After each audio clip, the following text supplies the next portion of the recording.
Hi പ്രിയമുള്ള സുഹൃത്തുക്കളെ, കാനഡയിലെത്തിയ Indian വിദ്യാർത്ഥികളിൽ 20,000 പേർ കോളേജുകളിൽ ഹാജരായിട്ടില്ല എന്നാണ് report. Immigration, Refugees and Citizenship കാനഡയാണ് റിപ്പോർട്ട് പുറത്തുവിട്ടത്. കഴിഞ്ഞ വർഷം മാർച്ച്, ഏപ്രിൽ മാസങ്ങളിൽ എത്തിയവരുടെ കണക്കാണിത്. പല രാജ്യങ്ങളിൽ നിന്നായി കഴിഞ്ഞ വർഷം കാനഡയിൽ എത്തിയ വിദ്യാർത്ഥികളിൽ ഏകദേശം 50,000 പേരാണ് കോളേജുകളിൽ ഹാജരാകാതിരുന്നത്. ഇവരിൽ 20,000 പേർ ഇന്ത്യയിൽ നിന്നുള്ളവരാണ്. ഇത് മൊത്തം ഇന്ത്യൻ വിദ്യാർത്ഥികളുടെ 5.4% വരും. ഇന്റർനാഷണൽ സ്റ്റുഡൻസ് കംപ്ലൈന്റ്സ് റെജിമിന് കീഴിലാണ് ഈ കണക്കുകൾ ശേഖരിച്ചത്. സ്റ്റഡി പെർമിറ്റ് പാലിക്കുന്നുണ്ട് എന്ന് ഉറപ്പാക്കാൻ വിദ്യാഭ്യാസ സ്ഥാപനങ്ങൾ വർഷത്തിൽ 2 തവണ എൻറോൾമെന്റിനെ കുറിച്ച് റിപ്പോർട്ട് ചെയ്യണം. 144 രാജ്യങ്ങളിൽ നിന്നുള്ള വിദ്യാർത്ഥികളുടെ കണക്കാണ് പുറത്തു വന്നത്. ഉദാഹരണത്തിന് ഫിലിപ്പീൻസിൽ നിന്ന് 688 പേരും, അതായത് 2.2%. ചൈനയിൽ നിന്ന് 4,279 പേര്, അതായത് 6.4% പേരും കോളേജുകളിൽ എത്തിയിട്ടില്ല.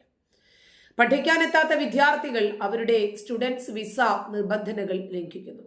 ഇവർക്കെതിരെ Canada board service agency enforcement നടപടിയെടുക്കുമെന്നും തടങ്കലിലാക്കുമെന്നും കാനഡയിൽ നിന്ന് നീക്കം ചെയ്യുന്നതിന് ഇടയാക്കുമെന്നുമൊക്കെയാണ് ഇമിഗ്രേഷൻ അഭിഭാഷകൻ സുമ്രിത് സെൻ പറയുന്നത്.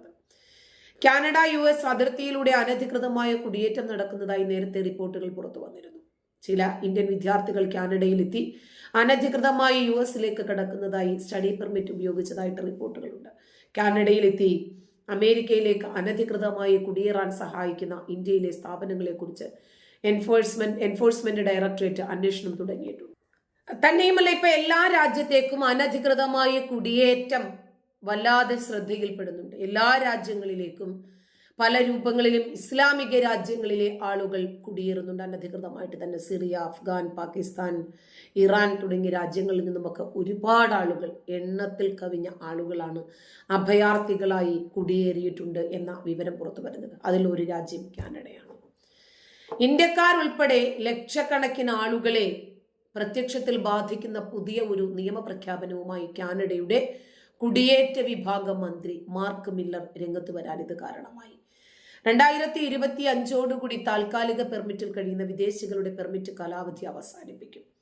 ഈ ഘട്ടത്തിൽ പെർമിറ്റ് പുതുക്കാത്തവർക്കോ അതുപോലെ പെർമനന്റ് റെസിഡൻസിലേക്ക് മാറാത്തവർക്കും രാജ്യത്ത് തുടരാൻ സാധിക്കില്ല. ഈ ആഴ്ച തന്നെ പലരും സ്വന്തം രാജ്യത്തേക്ക് മടങ്ങുമെന്ന് കരുതുന്നു എന്നാണ് മില്ലർ കോമൺസ് ഇമിഗ്രേഷൻ കമ്മിറ്റിയെ അറിയിച്ചത്. കാനഡയിൽ തന്നെ തുടരാൻ ആഗ്രഹിക്കുന്നവർക്ക് മുകളിൽ കുടിയേറ്റ നിയമം ശക്തമാക്കാൻ ഒരുങ്ങിയിരിക്കുകയാണ് Canada. Canadian Border Service Agency 2025 7,66,000 വിദ്യാർത്ഥികളുടെ സ്റ്റഡി പെർമിറ്റിന്റെ കാലാവധിയാണ് തീരുമെന്ന് പറഞ്ഞത്. കാനഡയിൽ തന്നെ തുടരാൻ ആഗ്രഹിക്കുന്ന ആളുകൾ അവരുടെ പെർമിറ്റ് പുതുക്കിയേക്കുമെന്നും അല്ലെങ്കിൽ പോസ്റ്റ് ഗ്രാജുവേറ്റ് വർക്ക് പെർമിറ്റിന് അപേക്ഷിച്ചേക്കാമെന്നും മില്ലർ പറഞ്ഞു. അടുത്ത 3 വർഷത്തിനുള്ളിൽ കാനഡയിലേക്ക് എത്തുന്ന സ്ഥിരം താൽക്കാലിക താമസക്കാരുടെ എണ്ണം കുറച്ചു കൊണ്ടുവരാനുള്ള ലക്ഷ്യത്തിലാണ് ട്രൂഡോ സർക്കാർ. ഇതിന്റെ ഭാഗമായിട്ടാണ് പുതിയ നിയമങ്ങൾ പ്രാബല്യത്തിൽ കൊണ്ടുവന്നത്. പുതിയ നിയമപ്രകാരം 2025 സ്ഥിരം താമസക്കാരുടെ എണ്ണം 21% കുറയ്ക്കും. അതായത് 5 ലക്ഷത്തിൽ നിന്ന് 3,90,500 ആക്കി കുറയ്ക്കും. താൽക്കാലിക വിദേശ തൊഴിലാളികളുടെ എണ്ണത്തിലും അന്താരാഷ്ട്ര വിദ്യാർത്ഥികളുടെ എണ്ണത്തിലും കുറവ് വരുത്തും. താൽക്കാലിക തൊഴിലാളികളുടെ എണ്ണം 40%, അതിലധികം വിദ്യാർത്ഥികളുടെ എണ്ണം 10% 2026 കുറച്ചു കൊണ്ടുവരാനാണ് നീക്കം. വിദേശ കുടിയേറ്റത്തിൽ ഇന്ത്യക്കാരുടെ ഇടയിൽ ആദ്യം കടന്നു വന്ന രാജ്യമാണ് കാനഡ. സെപ്റ്റംബറിലെ റിപ്പോർട്ട് പ്രകാരം 16,89,055 ഇന്ത്യക്കാരാണ് കാനഡയിലുള്ളത്. നമുക്കറിയാം, ഏതൊരു രാജ്യത്തും ഉൾക്കൊള്ളാൻ സാധിക്കുന്ന ആളുകളുടെ എണ്ണത്തിനൊരു ലിമിറ്റ് ഉണ്ട്. ആ ലിമിറ്റിനപ്പുറത്തേക്ക് പോയാൽ സ്വാഭാവികമായും ആ രാജ്യത്തിന്റെ എല്ലാ രൂപത്തിലുള്ള പുരോഗതിയെയും അത് സാരമായി ബാധിക്കും. അപ്പോൾ അതിന് ശക്തമായിട്ടുള്ള നിയമ നടപടികൾ സ്വീകരിക്കാൻ ഓരോ രാജ്യവും നിർബന്ധിതരാകും. ഇത് കാനഡയുടെ മാത്രം കാര്യമല്ല, ഏത് രാജ്യമായിരുന്നാലും ശരി. ഇപ്പൊ കുറച്ചു നാളായിട്ട് നമുക്കറിയാം, അനധികൃതമായി നമ്മുടെ രാജ്യത്തെത്തിയ ആളുകളെ കണ്ടുപിടിക്കുന്ന തിരക്കിലാണ് ഈ സ്വതന്ത്ര ഭാരതം. എന്താണ് കാരണം? നമ്മുടെ രാജ്യം ഒന്നിനൊന്ന് പല മേഖലകളിലും വികസനത്തിലേക്ക് കുതിക്കുമ്പോൾ പല മേഖലകളിലും പരാജയം ഏറ്റുവാങ്ങേണ്ടി വരുന്നു. എന്താണ് ഇതിന് കാരണം? തൊഴിലില്ലായ്മ രൂക്ഷമായിരിക്കുന്നു ഈ സ്വതന്ത്ര ഭാരതത്തിൽ. അപ്പോഴും എന്താണ് അതിന്റെ കാരണം എന്ന് അന്വേഷിച്ച് ഈ രാജ്യത്തിന്റെ അമരക്കാർക്ക് അത് പരിഹരിച്ചേ തീരൂ. അങ്ങനെയാണ് ബംഗ്ലാദേശിലും പാകിസ്ഥാനിലും അഫ്ഗാനിസ്ഥാനിലും ഒക്കെയുള്ള ധാരാളം ആളുകൾ അനധികൃതമായി ഈ രാജ്യത്ത് കുടിയേറിയിട്ടുണ്ട്. അവരെ കണ്ടുപിടിക്കണം.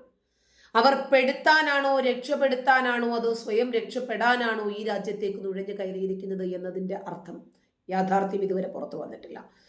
അങ്ങനെ മഹാരാഷ്ട്രയിലാണെങ്കിലും ഡൽഹിയിലാണെങ്കിലും UP-യിലാണെങ്കിലും മറ്റെല്ലാ സംസ്ഥാനങ്ങളിലും അനധികൃതമായി വ്യാജരേഖകളിൽ രാജ്യത്തെത്തിയ ആളുകളുടെ ലിസ്റ്റുകൾ ശേഖരിക്കുകയായിരുന്നു.